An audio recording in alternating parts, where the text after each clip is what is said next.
नमस्कार साथीहरू, dark files Nepal YouTube च्यानलमा हजुरलाई स्वागत छ। म संवाददाता अनुप पौडेल। सुरु गरौँ आजका प्रमुख समाचारबाट। पहिरोले मेची राजमार्ग अवरुद्ध, इलाम, पाँचथर र ताप्लेजुङको आवागमन ठप्प।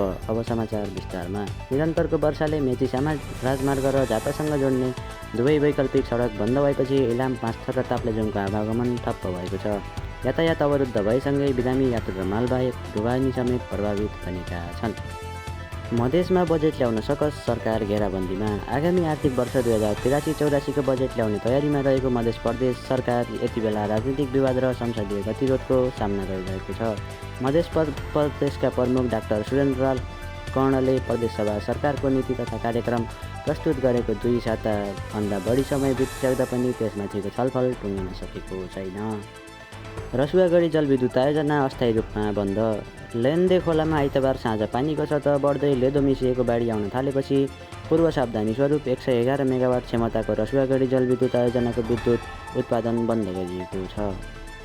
झापामा 1 करोड मूल्यको खरबुजाको बिउ बरामद। जिल्ला प्रहरी कार्यालय झापा र ओडा प्रहरी कार्यालय भद्रपुरको संयुक्त टोलीले आइतबार साँझ करिब 5 बजे भीमलाल सुवेदीको घरमा रहेका 2वटा गोदाममा छापा मारेर 948 बोरा 37,920 केजी बिउ नियन्त्रणमा लिएको हो।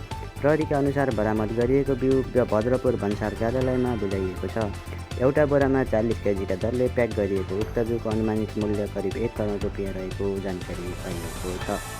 महानगर विरुद्ध जाहेरी दिन प्रहरीमा पुग्यो गणेश नेपालीको परिवार। प्राप्त जानकारी अनुसार मृतक नेपालीको परिवारले काठमाडौँ महानगरपालिका र खटिएका नगर प्रहरीलाई प्रतिवादी बनाएर जाहेरी देखाउँदैछन्। त्यहाँका डिएसपी नरेश कुमार सिम्माका अनुसार कुन मुद्दामा कसलाई प्रतिवादी बनाउने भन्ने बारेमा छलफल गर्न नेपालीको परिवार सोमबार बिहानै त्यहाँ पुगेका थिए। कानुन व्यवसायीहरूको सल्लाह बमोजिम ज्यान सम्बन्धी कसुरमा जारी लेखाउन उनीहरू लेखापढी व्यवसायिकामा पुगेको उनले बताए। यससँगै आजको समाचारको सिलसिला सकिएको छ। भिडियोलाई लाइक, कमेन्ट र सब्सक्राइब गर्न नभुल्नुहोला।